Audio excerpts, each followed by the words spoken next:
students to join.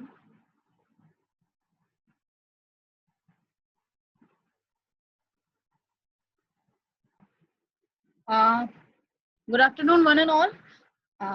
आज हम discuss करेंगे डेमोग्राफिक एस्पेक्ट ऑफ एजिंग। अगर आपने सिलेबस ध्यान से देखा हो, I just go back to syllabus. If you can see the third aspects of ageing का फर्स्ट जो टॉपिक है आपका यूनिट 1 में, थर्ड एस्पेक्ट ऑफ एजिंग में demographic, socio economic and psychological and health. I'll try to cover some aspects of health along with the demographic aspect. कुछ आपके जो health की जो demography है उसको हम यहाँ पे ही discuss करेंगे। Apart from that, इंटरनेट में कुछ इश्यूज आ रहा है, अगर कुछ बीच में हो तो कनेक्शन टूटे तो वापस से हम रिज्यूम करेंगे, right? There is some issue in my internet today. Okay, so demographic aspects of ageing को will discuss today. Demographic aspect को मैंने आपको डे 1 बताया था कि जो ट्रेंड है एल्डरली पॉपुलेशन का, वो trend all over world, in India, region wise अगर हम देखें, number 1 means the world wide, India and region, there is a similar kind of trend we can see.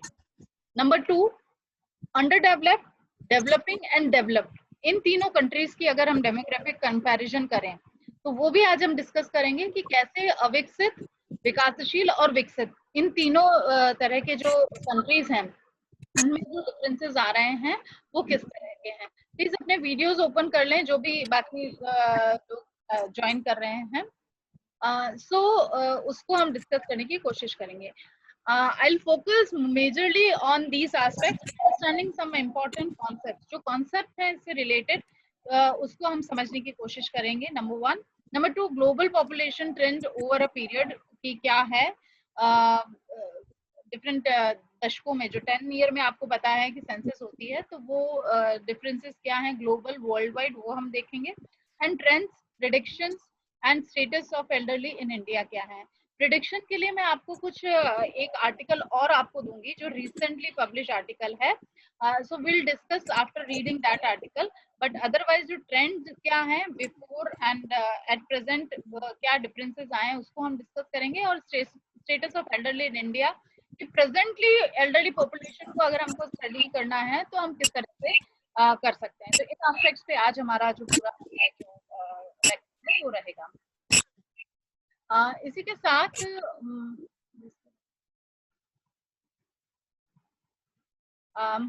Next, you are able to see this. What is a need to understand demographic aspect of aging? यानी कि आपको ऐसी क्या जरूरत पड़ी कि हमें ageing, जब हम पॉपुलेशन की बात कर लेते हैं, उसकी प्रॉब्लम्स की बात कर लेते हैं, नीड्स एंड केयर की बात कर लेते हैं, but why to understand demographic aspect of ageing, उसकी क्या जरूरत है, उसको देखने के लिए हमें ये समझना पड़ेगा कि कुछ क्वेरीज हैं जो हमारे दिमाग में रहती हैं और उन्हें क्लैरिफाई करने के लिए हमें डेमोग्राफिक ट्रेंड को समझना पड़ता है। तो to know problematic period of human life span in old age, की जो प्रॉब्लमेटिक पीरियड है, जो इन जनरल आपका जो प्रॉब्लमेटिक एस्पेक्ट है वो क्या है, क्योंकि लाइफ स्पैन में in general child, adolescent and youth, I hope you are getting me Rupal, okay. तो वो प्रॉब्लमेटिक पीरियड ओल्ड एज में क्या है और क्यों वो प्रॉब्लम की तरह कंसीडर किया जाता है, तो ये पता लगाने के लिए हमें डेमोग्राफिक इंटरप्रिटेशन से हम उस चीज तक पहुंच सकते हैं। Number 2, how to deal with painful stage, यदि हमें उसका केयर मैकेनिज्म को डेवलप करना है तो we should know that what is the statistics of old age, gender wise क्या स्टैटिस्टिक्स है, रूरल अर्बन क्या है, उसमें कितने वर्किंग पॉपुलेशन है, कितने डिपेंडेंट है, कितने हेल्थ केयर की डिमांड कर रहे हैं, कितने हेल्थ सीकर हैं, कितने हेल्थ गिवर हैं। तो हमें वो जब तक वो स्टेटस नहीं पता होगा तब तक हम ये नहीं स्टडी कर पाएंगे कि किस तरह से उनका रेमेडी हम प्रोवाइड करें। So that's why we need to understand the demographic aspect. Next is to identify shift in life phases. जो आपका to find out areas where society perceives as a burden. क्योंकि अगर हमें लाइफ एक्सपेक्टेंसी की trend for example अगर हमें पता लग गई, मैं आपको ये देखिए, ये जो डेटा है लाइफ एक्सपेक्टेंसी, अगर इस डेटा से हमें पता लग रहा है कि वर्ल्ड वाइड मैंने आपसे कहा था कि हम तीनों स्ट्रीम में पढ़ेंगे कि world, more developed region and less developed region. तो तीनों में अगर आप देखें, जो रेड वाला सबसे ऊपर है वो मोर डेवलप्ड रीजन का लाइफ एक्सपेक्टेंसी है, ठीक है, जीवन प्रत्याशा जिसे हम कहते हैं, यानी कि जब जन्मा व्यक्ति तो उसके जीने की कितनी औसतन संभावना थी। अगर उसको हम देखते हैं तो वर्ल्ड वाइड वो संभावना हर साल 1950 से ये 60 से ये डेटा है 2100, मतलब 2100 तक की ये प्रोजेक्शन भी इसमें किया गया है। वो एकदम आप देखेंगे कहीं पे भी गिरा नहीं है, वो लगातार बढ़ रहा है। सिमिलरली अगर आप लेस डेवलप में कहें तो वहां भी ये प्रोजेक्शन बढ़ रहा है, और जो डेवलपिंग कंट्रीज है उनमें भी बढ़ रहा है। तो अगर हमें ये लाइफ एक्सपेक्टेंसी, जीवन प्रत्याशा का ये डेटा अगर हमारे सामने आता है, तो हम ये बता सकते हैं कि जो प्रॉब्लम्स हैं वो कितनी बढ़ेंगी, हमें कितनी तैयारी करनी है, राइट, और हमें किस किस एरिया में और ज्यादा इनको फैसिलिटीज प्रोवाइड करने की जरूरत है। फॉर एग्जाम्पल अभी आज की बारिश का अगर अनुमान निकाल दिया जाए कि भाई इतनी बारिश आने वाली है और बाढ़ होने वाली जगह है, राइट, तो हमारी तैयारी उस हिसाब से होंगी। जब तक हम अच्छे से अपना प्रोजेक्शन रिपोर्ट को सही नहीं करते तब तक हम उसके लिए केयर मैकेनिज्म को डेवलप नहीं कर सकते। And that is the reason why we need to understand the demographic aspect of the ageing. Next is to identify shift in the life phase where we notice mental and physical facilities deteriorate. Means जहां हमें पता है कि हमने पहले देखा physical, social and psychological ageing के concept को हम पढ़ चुके हैं, तो जो फिजिकल एस्पेक्ट है वो डिटोरिएट होगा ही, और मेंटल जो आपकी मेमोरी है, मेंटल वर्क है, उसकी जो कैपेसिटी है वो भी डिटोरिएट होगी। That is the fact of the entire population, जो हिस्ट्री है अभी ह्यूमन डेवलपमेंट की उसमें हम देखते हैं। तो इसमें वो जो शिफ्ट आता है वो उसको अगर हमको समझना है उसके लिए भी डेमोग्राफिक ट्रेंड का हमें समझना आवश्यक है। And lastly what to do when population becomes socially inactive.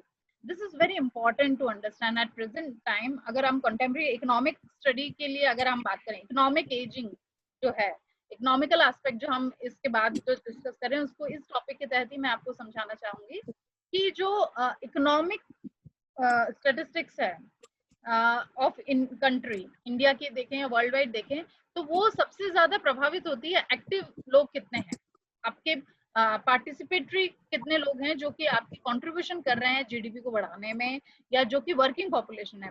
तो जब इनएक्टिव एजिंग आपके पास ज्यादा है तो उस समय या बढ़ने के प्रोजेक्शन भी ज्यादा हैं, तो वो किस तरह से उनपे हमें काम करना चाहिए, इस इन सभी चीजों के लिए हम डेमोग्राफिक एस्पेक्ट को स्टडी करते हैं। I hope this is clear to you, right? Yes और no? Yes, ma'am. Okay, Yes, ma'am. Yes, fine. मैंने एक लाइन लास्ट में लिखी है, अगर आप पढ़ पा रहे हैं, but remember this is not with all, मतलब ये सारी जो चैलेंजेस हैं this is not connected to all people और ऑल एल्डरली पीपल, क्योंकि कुछ लोगों की लाइफ जो है वो सिस्टमैटिक है, in the sense of protection है उनके पास, मेंटेनेंस है उनके पास सपोर्ट सिस्टम अच्छा है, या उनकी खुद की इतने वेल टू डू हैं कि they are not able, but how much, कितने लोग हैं जो डिपेंडेंट नहीं हैं, तो वो हमें स्टैटिस्टिक्स को भी समझना पड़ेगा। और एक जनरल ट्रेंड ये है कि जो प्रॉब्लमेटिक पॉपुलेशन है वो ज्यादा है जो प्रॉब्लम फेस कर रही है, right? Seeing all that, now will try to understand this. आप देख पा रहे हैं ये मैंने ये स्टेजेस करी हैं। Stage 1, high birth and death rate resulting in slow population and low income growth, economic growth। अगर आपका जो पॉपुलेशन ट्रेंड है, अगर आप उसके नंबर्स को आप आर्टिकल से प्लीज वेरीफाई करें, I am not going to give you here numbers, right? So because these classes are not for information, मैं उन इन्फॉर्मेशन को जो दे चुकी हूँ किताबों में, जो आपके स्टडी मटेरियल में, उन्हीं का एक्सप्लोर यहाँ पे कर रही हूँ। तो जब बर्थ रेट आपकी हाई हो, यानी कि जन्म दर हाई हो, and when high birth and death rate resulting in slow population and low economic growth, जब आपकी बर्थ रेट हाई है और डेथ रेट जो है वो आपकी लो हो रही है, राइट? तो ये पॉपुलेशन को एक लो इकोनॉमिक ग्रोथ में बढ़ाएगी, क्योंकि आपके पास डिपेंडेंट पॉपुलेशन धीरे धीरे बहुत ज्यादा बढ़ जाएगी। अब ये जब डेथ रेट है, क्योंकि मोर्टेलिटी कम हो गई, रुग्णता कम हो गई, बीमारियां कम हो गई हैं, हेल्थ सेक्टर बहुत हमारा स्ट्रॉन्ग से स्ट्रॉन्गर होता जा रहा है और फैसिलिटीज बढ़ रही हैं, तो ये सिनारियो उसके सामने आता है। स्टेज 2 जो पॉपुलेशन का अगर हम वर्ल्ड वाइड देखें तो वो था कि over a period this economic growth resulting in better public health and decrease death rate. पहले तो था हाई डेथ रेट थी और हाई, आप अगर यहाँ पे मेरी स्क्रीन पे देख पा रहे हैं तो आप देखिए कि अगर हाई डेथ रेट है, डेथ का जो बार है वो भी बड़ा है और बर्थ का बार भी बड़ा है, तो पॉपुलेशन कम होगी। तो जो हिस्ट्री के हिसाब से अगर हम समझाएं तो कम पॉपुलेशन डिपेंडेंट होगी, लेकिन जो क्वालिटी ऑफ पॉपुलेशन है वो नहीं होगी। स्टेज 2 में जब पॉपुलेशन आई तो वहां पे क्या हुआ कि हमारा जो इकोनॉमिक ग्रोथ बढ़ी और उससे हमारी हेल्थ बढ़ी, तो हमारी जो डेथ रेट है वो कम होने लगी, राइट। नेक्स्ट स्टेटस पे promote population growth and faster economic growth. इस स्थिति में जब डेथ रेट कम हुई तो उसने क्या किया, हमारी पॉपुलेशन की जो जनसंख्या का विस्फोट की तरफ हम जब बढ़ने लगे थे 90s में, अगर आपको ध्यान हो कि मतलब जो डेटा हम इंटरप्रेट करते हैं कि उस समय जनसंख्या विस्फोट की तरफ हम बढ़ने लगे कि बर्थ रेट बहुत ज्यादा बढ़ रही है और वहां पे जो पॉपुलेशन ग्रोथ है वो बहुत हाई लेवल पे है, लेकिन वो एल्डरली पॉपुलेशन बहुत ज्यादा जिंदा नहीं रह रही है, राइट। तो थर्ड स्टेज वहां पे आई। सेकेंड स्टेज का एक एस्पेक्ट ये था। Third stage better education particularly among women lead to reduction of birth rate and population growth. आप ये सीधा सा समझ सकते हैं, इंडियन सोसाइटी के कंटेक्स्ट में समझें कि जैसे जैसे एजुकेशन विमेन में आने लगी वैसे वैसे उसकी हेल्थ के पर्सपेक्टिव में, उसके डिसीजन मेकिंग में और उसके अंडरस्टैंडिंग में कि how much difference should be there in first child and second child, whether I want to have this baby or I want to carry means I want to become pregnant or not, ये सारे जो aspects हैं ये सारी चीजों को education के साथ जोड़ा गया और इसने पॉपुलेशन पे बहुत बड़ा इम्पैक्ट डाला है, राइट। नेक्स्ट लेवल पे low birth rate and death rate. कि बर्थ रेट अब कम होती जा रही है।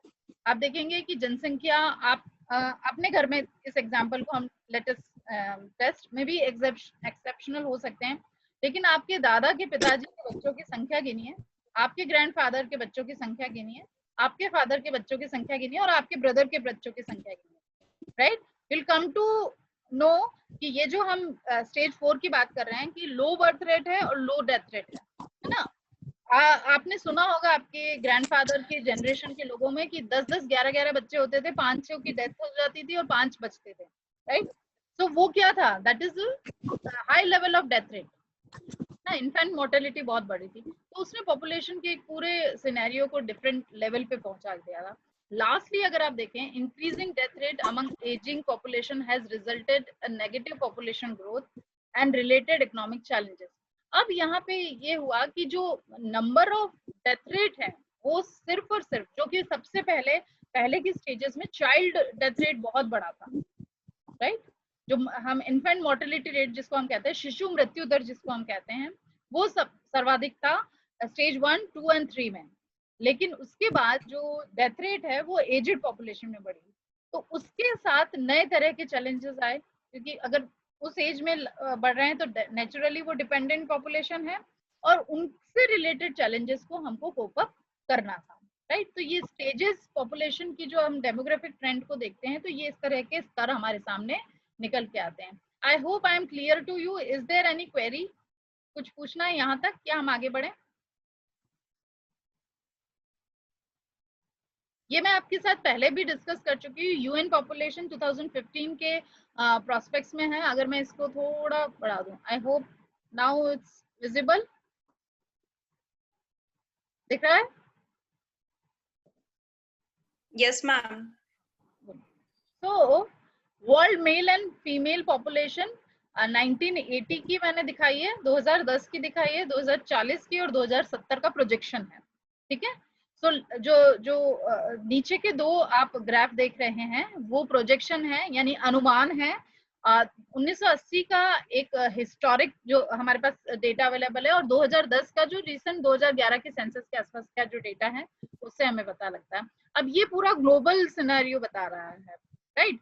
तो पहला आप देखिए पूरा पिरामिड बन रहा है, आप देख रहे हैं पिरामिड में जो नीचे जो एक बड़ी लाइन है बार जो सबसे नीचे है वो 0 to 4 एज का है, जो सबसे बड़ी पॉपुलेशन है। आई एम टॉकिंग अबाउट 1980, जो फर्स्ट हमारा डायग्राम है, ये वाला डायग्राम, राइट।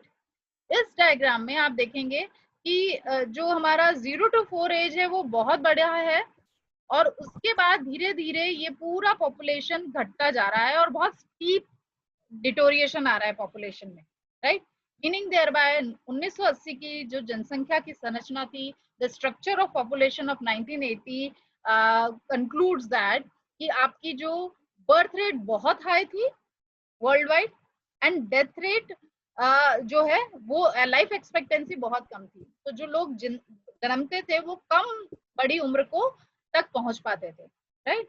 नेक्स्ट पे अगर हम यहाँ देखें 2010 के आंकड़ों को, तो एज कंपेयर टू एडोलेसेंट या जो हमारी जो एल्डरली पॉपुलेशन है उससे पॉपुलेशन तो ज्यादा है, लेकिन आप देखेंगे कि ये हाफ सर्कल में बदल रहा है पिरामिड से। मीनिंग देयर बाय जो death rate, infant mortality rate यानी कि शिशु मृत्यु दर जो 0 से 4 में ज्यादा होती थी वो अब घटने लगी है, राइट। सो जो लोग एडोलेसेंट तक कम पहुंच पाते थे या वो 50 to 60 की एज में कम पहुंच पाते थे, वो कंपैरेटिवली काफी ज्यादा पहुंचने लगे इन 30 सालों में। तो 3 डिकेड्स में आपने ये देखा कि 60 की एज तक पहुंचने वाली पॉपुलेशन बहुत ज्यादा हो गई, और इनफैक्ट 60 के बाद भी अगर आप देखें तो बहुत लगभग डबल पॉपुलेशन जिंदा रहने लगी। तो ये एक पूरा पिरामिड से हम एक हाफ सर्कल की तरफ बढ़ गए। नाउ कमिंग टू 2040 के आंकड़ों को अगर आप देखें तो आप देखेंगे कि ये जो नीचे वाला पोर्शन है, यानी कि 2 to 4, 6 to 9, 10 to 14, then 15 to 19 and 29 means 0 to 30 की जो एज है उसमें डेथ रेट नेग्लिजिबल हो रही है, राइट।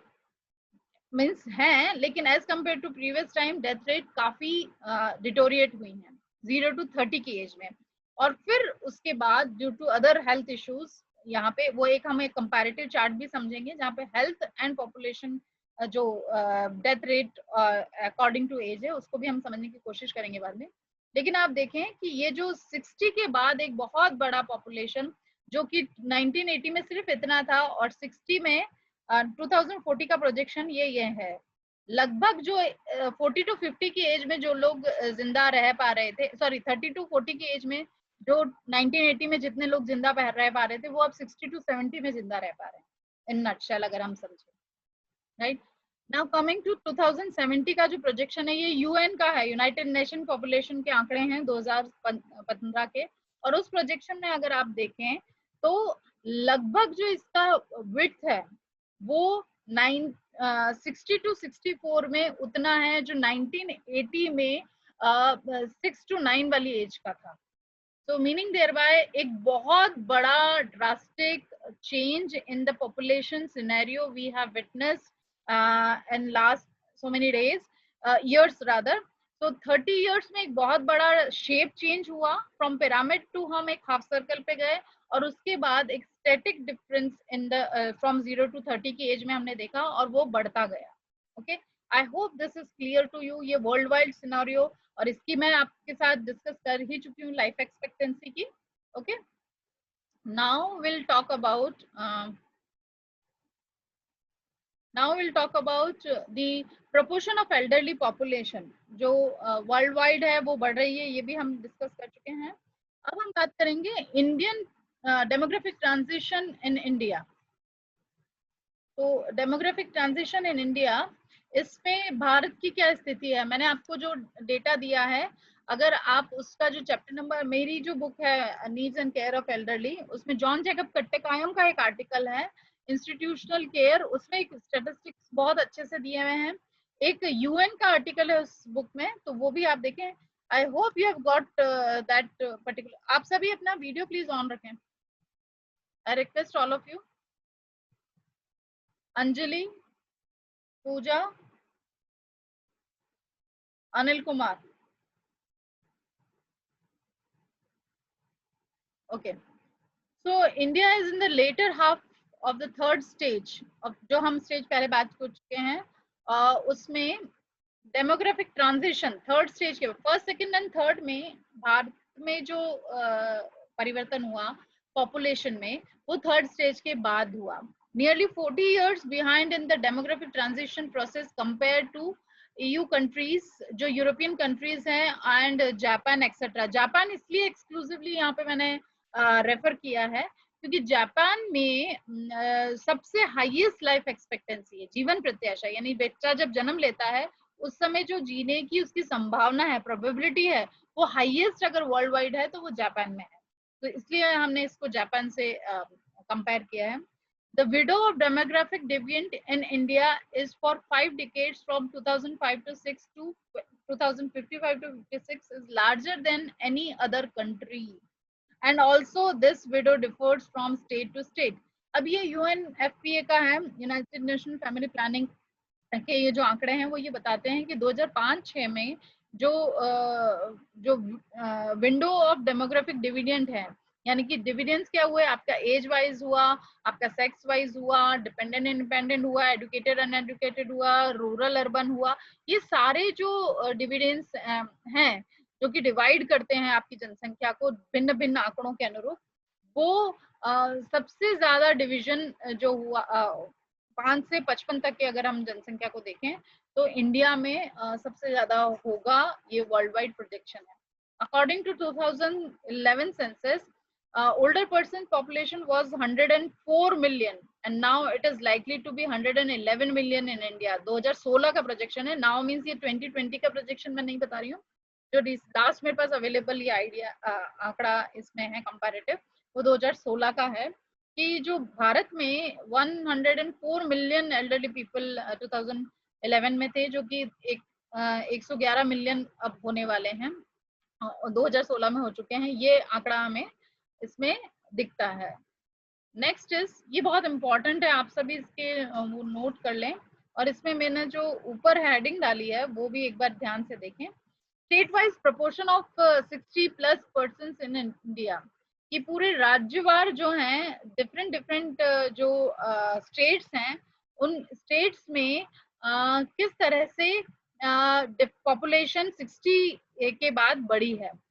तो अगर हम देखें तो इसमें दो चीजें सिग्निफिकेंटली हमें दिखती हैं. Important point two note is the interstate disparity and variation in older population and also the experience of aging varies. क्योंकि आप देखेंगे कि जो भी साउथ सदर्न स्टेट्स हैं वो फ्रंट रनर हैं, यानी कि जो 60+ एज है, आप देखें साउथ के जितने भी Kerala, Tamil Nadu, Himachal is from north again, लेकिन केरला और तमिलनाडु हैं वो सबसे ज्यादा वहाँ पे एल्डरली पॉपुलेशन है. तो ये एक प्रोजेक्शन एक स्टेट वाइज आप देख सकते हैं, और ऊपर परसेंटेज लिखे हुए हैं जिनको आप नोट करके उसका एक इलेबरेटिव वो बना सकते हैं. तो ये सेंसस ऑफ 2011 है, उसका आंकड़ा है. देन एल्डरली इन रूरल, ये बहुत हम कहते हैं गांवों का देश है भारत. तो इस में एक आयरनी है, many aged care services are based in urban areas. मतलब बड़ा एक विरोधाभास जिसे हम कह सकते हैं, वो विरोधाभास ये है कि हमारी जो केयर गिविंग सिस्टम है वो हमारा है शहरों में, हम गांवों में तो अभी भी परिवार के भरोसे ही हैं. परिवार में हमारे जो सो कॉल्ड इंस्टीट्यूशनल केयर का जो सिस्टम है इंडिया का, वो नहीं पहुंचा है. That is only and only available in urban state, तो अर्बन एरिया. तो ये जो रूरल पॉपुलेशन का नंबर अगर आप हिमाचल प्रदेश देखें तो elderly population 92.4% in rural area, right.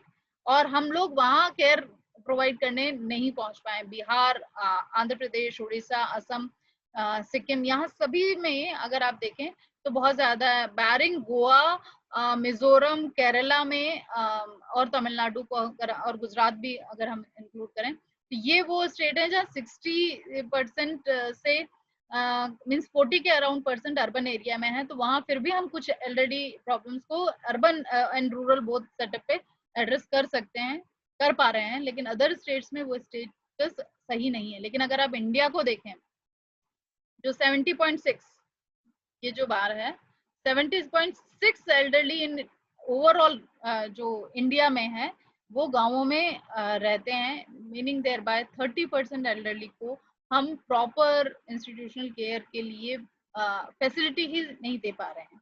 So they are dependent on family care only. We have only 5 minutes left with us, so I'm just shifting to the another aspect, that is census 2011 की और कौन सी बातें हैं जो हमें ध्यान होनी चाहिए apart from the statistics which we have already discuss. आप सभी से रिक्वेस्ट है कि education, gender difference, dependency and the health aspect, ये सभी डेटा को आप सेंसस से ले लेंगे. सेंसस की 2011 से आपको इनके डेटा को डाउनलोड करना है और उस स्टैटिस्टिक्स का एक चार्ट बना लेना है, right. Now, census 2011 explains older women are disadvantaged position. अगर आप gender wise इस statistics को देखेंगे तो ना तो उनके पास फैमिली केयर प्रॉपर है, विडोहुड का स्टेटस ज्यादा है क्योंकि हमारे इंडिया में ज्यादा एज गैप होता है मैरिज में हस्बैंड एंड वाइफ में, तो विडोहुड का स्टेटस भी उनके साथ विडोवर से ज्यादा है. एंड एक बहुत बड़ी इंपॉर्टेंट एस्पेक्ट है कि जो डिपेंडेंसी है वो वुमेन की ज्यादा है एज कम्पेयर टू मैन, क्योंकि विमेन जो है मैन से, मेल से फीमेल ज्यादा she lives longer than male. तो जब लाइफ एक्सपेक्टेंसी फीमेल की ज्यादा होगी तो डिपेंडेंसी भी जाहिर सी बात है कि वो ज्यादा होगी. Next is similar to acute condition and chronic disease also increase with age. मैं आपसे हेल्थ की बात कर रही थी, ये कुछ 4-5 बुलेट्स हेल्थ से रिलेटेड है. जो क्रॉनिक डिजीज है वो एल्डरली पॉपुलेशन में बहुत ज्यादा है age compare to other sections of the age group. 64% of elderly suffers from any one of the chronic elements like hypertension, diabetes, arthritis, cataract and etcetera. ये हम जब हमने फिजिकल डिस्कस किया था तब मैंने आपसे पूरा वो एक चार्ट बना के बताया है. So 64% population of in these out of the 100% elderly population in India suffers from chronic diseases. So meaning thereby health sector में हमें बहुत काम करने की यहाँ जरूरत है. More than half of the elderly had some form of psychological distress. कि 50+% population को साइकोलॉजिकल डिस्ट्रेस, तनाव है, मनोवैज्ञानिक तनाव है अगर हम स्टैटिस्टिक्स की बात करें तो ये GHQ 12 पॉइंट स्केल पे स्टडी हुई है और उससे डिस्कस किया है. हम लेटर ऑन जब साइकोलॉजिकल एस्पेक्ट को डिस्कस करेंगे तब हम ये बात करेंगे. Mental health vulnerabilities increase with advances in age, particularly in old group. जो ओल्ड ग्रुप है यानी कि जो 80+ वाला पॉपुलेशन है वहां पे जो हेल्थ वल्नरेबिलिटीज हाईएस्ट है. देन डिसेबिलिटी 61.8% डिसेबिलिटी है विजन से और बहुत सारी अदर रिलेटेड है जो कि 80+ जो पॉपुलेशन उसमें बढ़ रहा है. Cost of treatment imposes a burden on the family and at the absence of insurance और लिमिटेड सोशल सिक्योरिटी मेजर्स, यानी कि जो आपका जो ट्रीटमेंट है वो बहुत बड़ा बर्डन हो जाता है इस एज ग्रुप वाले लोगों के लिए. 50% प्लस, आधे से ज्यादा लोग जो मेल ओल्डर एडल्ट हैं have an independent income. Majority of man work till the age of 70, मतलब 70 तक उन्हें काम करना पड़ता है अपने फैमिली केयर गिविंग के लिए. ये इंडिया का ट्रेंड है जो कि फॉरेन कंट्रीज से, स्पेशली जो वेस्टर्न कंट्रीज है वहां से काफी डिफरेंट है डिपेंडेंसी के रेफरेंस में. Women's participation in income generating work is less and it's very less as compared to the developed countries. जो महिलाओं का है, और वैसे तो अगर वो 100 ईयर की भी है तो और वो खाना बनाती है और केयर गिविंग करती है अपनी फैमिली की, तो that is not countable. Okay, तो जो वो डे 1 से आफ्टर मैरिज अगर हम काउंट करें तो जो वो काम करती है वो काउंटेड नहीं है कि वो कवर कॉन्ट्रीब्यूशन है to take care the wellbeing of the family. That is another story to tell. Next is older adults significantly contribute to the household expenditure. जो ये एक डिफरेंस है, लेकिन यहाँ पे ओल्डर एडल्ट मीन 60 to 70 की as population से बात हम कर रहे हैं और इसका डेटा हम आगे चल के डिस्कस करेंगे. Older man depend on their income to support themselves and their female. ये एक बहुत इंपॉर्टेंट एस्पेक्ट है कि जो मेन है, मेल है, वो स्वयं की इनकम पे डिपेंडेंट है खुद के खर्चे के लिए, खुद की ट्रीटमेंट के लिए. लेकिन जो फीमेल है that she is not dependent on her own income but either on husband or on kids or other ways. तो ये एक नटशेल में अगर हम सेंसस को देखें तो ये आंकड़े हमारे निकल के आते हैं. Lastly, this is the last slide of the day. जो एल्डर अब्यूज है, सॉरी ये मैं आपसे बीच में डिस्कस कर रही थी, बीच में स्किप हो गई थी. Young old, middle old and old old, ये एक शॉर्ट क्वेश्चन बन सकता है कि कौन से को कह रहे हैं हम। ये यूएन रिपोर्ट के आधार पर है कि हम जो युवा वृद्ध किसे कहते हैं, 60 to 65, 74 ईयर्स तक रादर कई जगह इसे माना गया है। हम 75 to 84 को हम पहले 60 to 65 माना जाता था और अब ये रेंज बढ़ के 74 हो गई। ये मिडिल ओल्ड है 75 to 84, और 85 प्लस को हम ओल्ड ओल्ड कहते हैं। और population ageing, increasing median age in population due to decline in fertility and rise, ये हम डिस्कस कर चुके हैं। Life expectancy, demographic transition, population change over time, ये स्टेज वाइज हमने डिस्कस कर लिया है। और डेमोग्राफिक डिविडेंड की जो हम बात कर रहे थे यूएनएफपीए के डेटा के आधार पर, तो working age population is larger than non working population. ये सारी चीजें हमने जो डायग्राम से डिस्कस की थी वो मैंने आपसे बताई। और एल्डर अब्यूज की बात करें तो हेल्पेज इंडिया जो सबसे बड़ी एक एनजीओ है जो ओल्ड एज के लिए काम करती है, 2015 में उन्होंने बताया है कि, मैं एक पूरा हेल्पेज इंडिया का आपके साथ एक पूरा वीडियो भी शेयर करूंगी जिसमें उन्होंने प्रेजेंट स्टेटिस्टिक्स दी हैं। Most common one include verbal abuse and disrespect and neglect. Although हमारे सीआरपीसी और जो हमारा जो प्रोसीजर है कॉन्स्टिट्यूशनल है, उसमें वर्बल अब्यूज को जब तक कि आप उसको रेसिस्ट के आधार पर या इन आधारों पर नहीं करते, verbal abuse is not a criminal offence, right, as far as family is concern. जब फैमिली में वर्बल अब्यूज किया जाता है वृद्धों को, तो ये सबसे बड़ा डेटा इसका है और इसके कारण वो पैनिक सबसे ज्यादा फील करते हैं, ये रिसर्च कहती है, राइट। डिसरेस्पेक्ट, जब हम नेग्लेक्ट करते हैं, इग्नोर करते हैं, अवॉइड करते हैं, that is the major area of pain in elder older population. And last is जो BKPAI रिपोर्ट 2011 है, उसमें 11% of elderly have experience any form of excuse.